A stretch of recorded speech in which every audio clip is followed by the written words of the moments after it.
Next up, we have Simon Wrenn from Kindred. I said it over familiar then. Simon Wrenn from Kindred. And you're going to go for a case study, aren't you, around the ecosystem within FM and why the ecosystem is going to win over silos. So, welcome to the stage.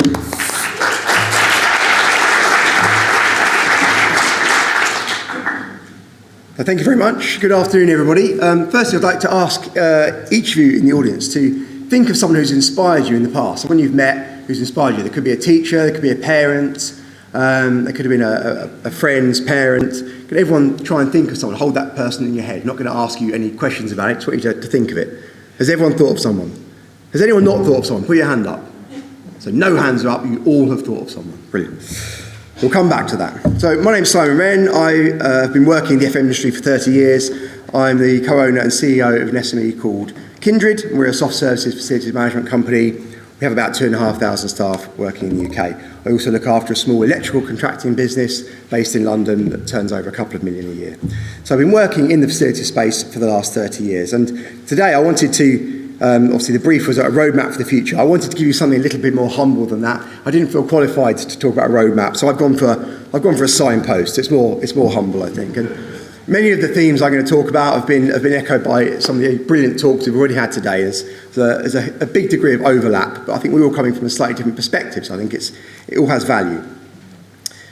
Fundamentally, the point I would make today is that there are a bunch of changes coming down the line. We've talked about them a lot. The technology, costs, incredibly unhelpful government legislation that they can't get out quick enough. All of these challenges are coming down the line to us. But fundamentally, the way that we can deal with these things best is by having the really capable talent working in the businesses. And we often look back and say, oh, the last few years have been really challenging, or we've had COVID or Brexit or whatever it is. But the truth is, there's always loads of challenge. It's always a challenging time. It's always difficult. There is no magical piece of history in the past where everything ran really smoothly. It always goes in a really challenging way. So we need the best possible people in the businesses, the best possible people in our industry to be able to meet those challenges. So the question is, how do we renew the FM ecosystem with the new blood, the new energy, and the people who actually want to build something for the future? Because if we can get that right, we stand a much better chance of meeting all those challenges. And I've always viewed the FM industry as a kind of ecosystem, particularly the service provider element of it. I guess, like all marketplaces, are fundamentally an ecosystem. I guess what I mean by that is that they are all interdependent, and they all interact with the wider industry and all the organisations working within that industry. And how they interact with each other and their customers and their teams is obviously an ecosystem. And if we think of the service providers, many of them listed on here, what we've heard from today, they all kind of fit somewhere within the ecosystem. Like James, you're probably a shark, your business. Sodexo are probably a blue whale, and Kindred are somewhere further down that line. And the metaphor can get a bit stretched, but fundamentally, these organisations all interact with each other, and they all service different parts of the sector. But how they all move and change over time impacts how the industry as a whole is seen.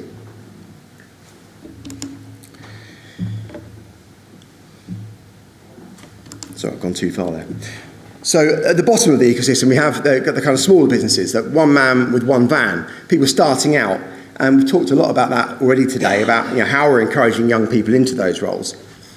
And at the top, obviously, you've got sort of publicly owned companies and international firms. But the point is, I suppose, that none of these businesses want to stand still. They all want to progress. The business at the bottom that's a plumber with one man, he wants to take on an assistant. The company that's an international organisation wants to move into new marketplaces, because growth and progress are kind of fundamental to business, and they're fundamental to humans.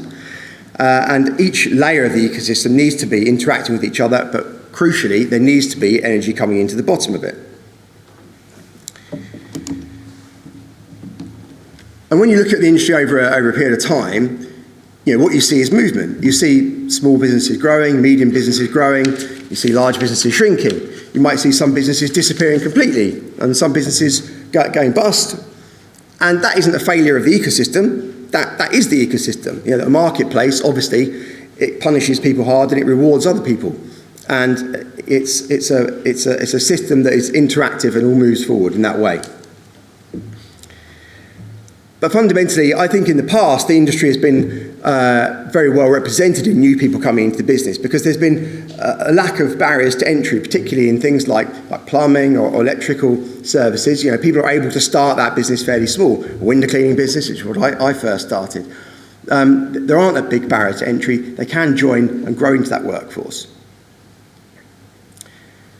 And we talked, many people have talked already today that, lots of people fall into the industry, and I think whoever it was that said it was right to say we shouldn't really use those words. We should be more positive about the industry. But, I started a business by myself, out working. I wasn't thinking in 30 years' time I'd be leading a business with 3,000 people. I'm sure there are similar stories replicated all around the room. I've also worked for other larger providers, and I think it's also worth thinking about how people develop and grow within the industry by perhaps working for a very large company and then going to work for a smaller company and bringing those skills in. There's a huge degree of interconnection between all those different businesses, all within that same sector.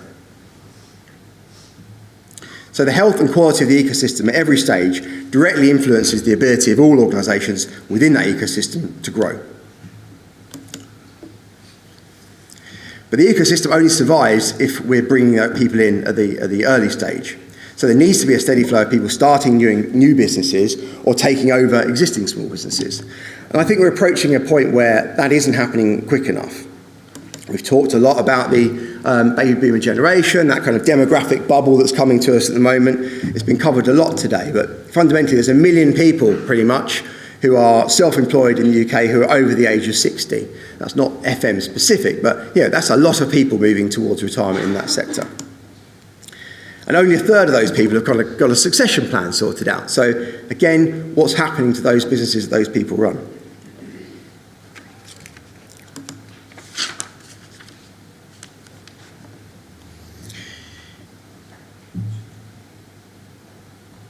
There's also then the perception issue, and I think James covered this as well, that that we have an issue where lots of young people don't see the FM industry as a particularly appealing sector, which is a challenge. But to be honest, lots of us wouldn't have seen it as an appealing sector when we were younger either. But 60% of young people say they would like to start a new business.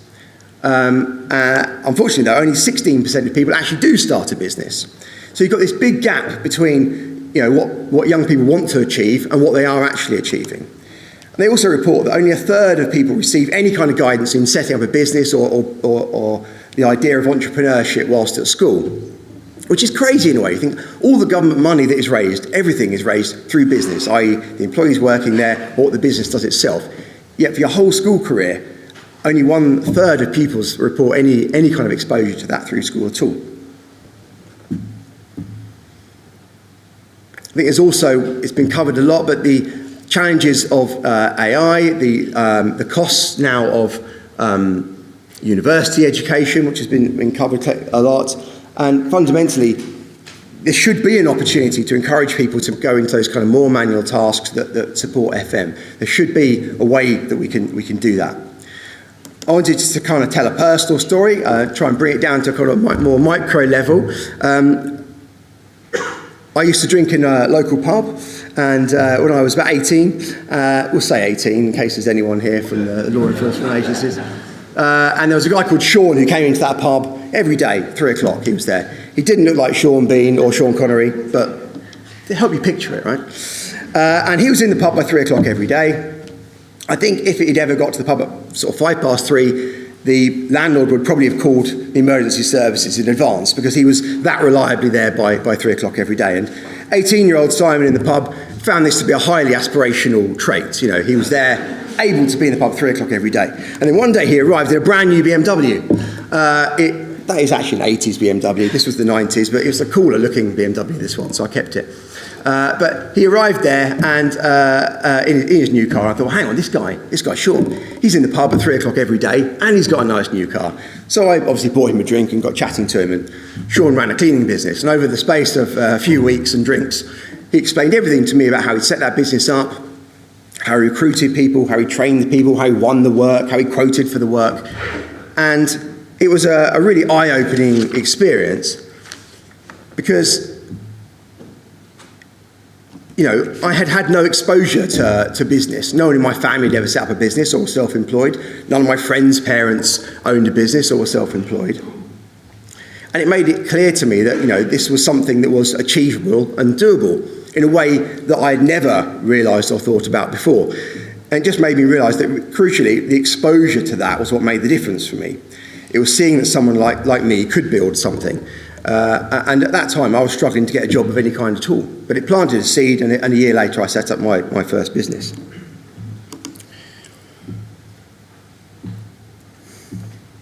So the reason I believe this story matters is because I think it can demonstrate perfectly how exposure can plant a seed. And it's something we can improve quite easily. We've heard from loads of people today saying, oh, we need to do this or we need to do that. But what does that actually mean? We could all sit in this room and say we'd like this to happen or it should happen. But how do we actually translate that to action to actually make something happen? And we've all seen plenty of Sean's in our own experience as well. There are a lot of people working in this sector who made a lot of money and been very successful and gone through absolutely transformational social mobility personally and have transformed the lives of many people around them. And, we do need to be telling that story. But it's not just the business owners that have stories to tell. People that are senior in organisations at all levels have got stories to tell. But if we can't attract those people, if we can't attract the best talent into the business, fundamentally the sector becomes damaged by its perception becomes damaged. That damages recruitment in itself, which then damages the standards that we're delivering, which feeds into damaging the perception. We're just stuck in this cycle where it's very hard to get out of. It's very hard to feel positive about it. Give myself a drink.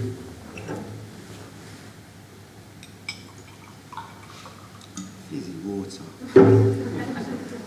I hate fizzy water.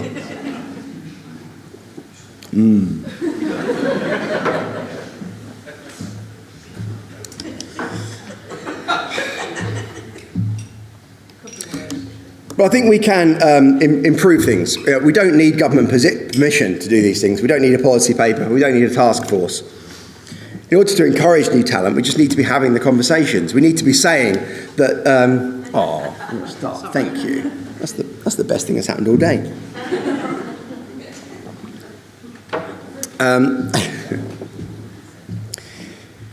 We need to be telling the story that FM is that route to leadership. It can be the route to ownership, independence, and building something for the future that really matters. So what can we actually do? So some things that I've been doing, we talked a lot about it today, James covered it a little bit, but mentorship. Not just within your own organisation, there are loads of charities all over the country involved in mentorship, whether it's business mentorship or personal mentorship. I would encourage everyone today to go home and Google, if they haven't already, what mentorship programs are available in their area. Every single person sitting in this room will have someone that they could mentor and help. And the act of doing it is really beneficial for you as well. So I would really encourage everyone to do that. So it's a practical, simple thing you can all do. I've been working with somebody for a couple of years now, doing some mentorship for someone starting up a cleaning business. He's now absolutely flying. His business has taken off. The act of the mentorship was, I think, probably more beneficial for me than it was for him. It was great to be able to kind of go through and articulate a lot about the journey was helpful for me. Secondly, I think it's good to look out for people exhibiting entrepreneurial spirit within your own organisations. I'm in the process of launching another business with a couple of people that already work for our company. They will be directors and shareholders from day one, because I recognise in them that they are interested and motivated, and I think we can help build something. So it's, again, making sure that you have an eye out for those opportunities and those people that can step forward. And the third thing is a personal thing that I am in the process of launching, which is called Future Founders, which is a not-for-profit organisation, basically helping encourage kind of conversations about entrepreneurship within schools. So we've done a trial process. We've sent the packs out to some schools. It's basically a lesson plan over a few lessons where the kids aged 13 to 18 can put a competition together.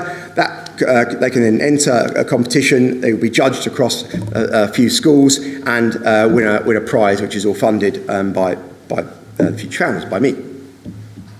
Ultimately, I'm hoping we can broaden this out to be over quite a large scale, and we can hopefully offer mentorship, and ultimately it will lead to businesses being launched, I hope, over the next 5 years.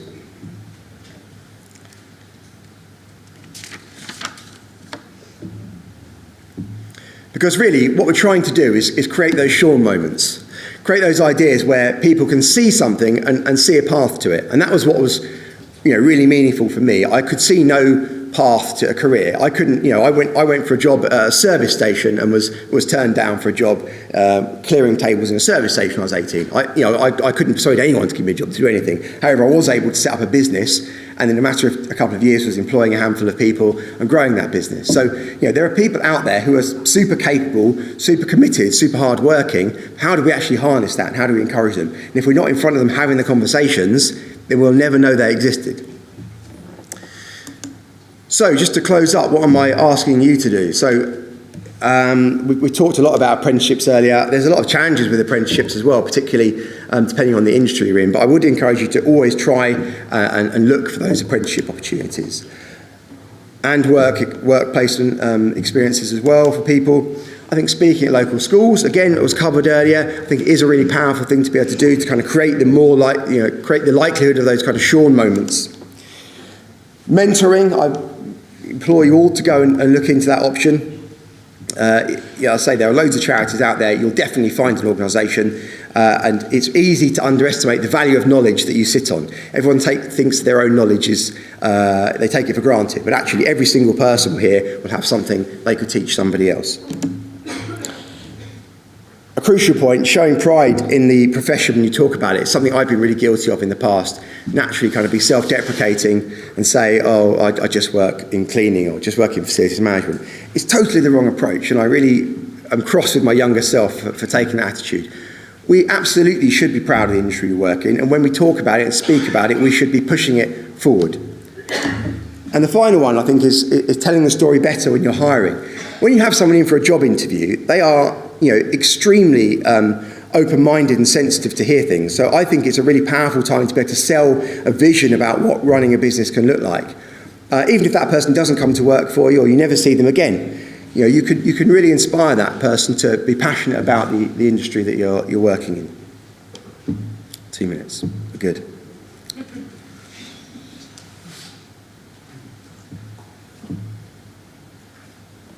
So at the beginning of this talk, I asked you to picture someone in your head who had inspired you. And the question I want to ask you is, if you can picture that person now, put your hand up if that person who inspired you knows that they inspired you.